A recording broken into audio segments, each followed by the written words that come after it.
HOTS has completely transformed my life, and it all started on July 3rd.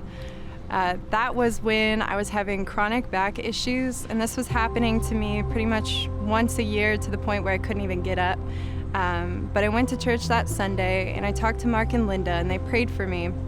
And they actually drilled it down to the root of the problem, asked me to sit down and extend my legs, and to my surprise, one was almost an inch shorter than the other. And so we prayed that God would grow the shorter leg, and he did. And I was laughing and crying.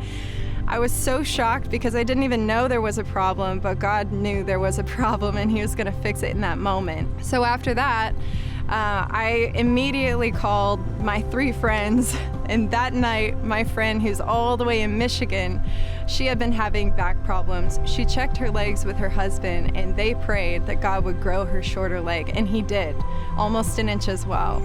My other friend who lives in LA was so inspired. She said, "This Wednesday, I'm coming to HOTS because I've had 14 years of chronic pain, and over the years, it's gotten worse and worse because her body is 5/8 of an inch shorter on one side. Her hips were out of joint, her back was out of joint, her neck was out of joint, and she had such severe pain that she wasn't sleeping.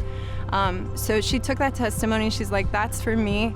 Drove down from LA, and throughout HOTS, when we were praying, we just saw God bring major breakthrough, and he grew her thigh bone, which was the exact bone that needed to grow, 5/8 of an inch. And she stood up for the first time without pain and started weeping immediately. She was walking around in shock. She took the insert out of her shoe.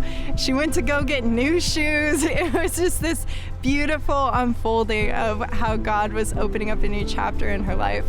And then she told her friend, and a few weeks later, her friend came in with severe back pain. She had to sleep on her stomach about 3 years, and she didn't know what the root of the problem was. So we checked her legs. One was shorter than the other. We prayed that God would grow the shorter leg, and she touched her toes with no pain for the first time in almost 3 years. So from then, there's been just several people who've experienced back healing, spine healing, discs going back into place, and also shorter legs growing out.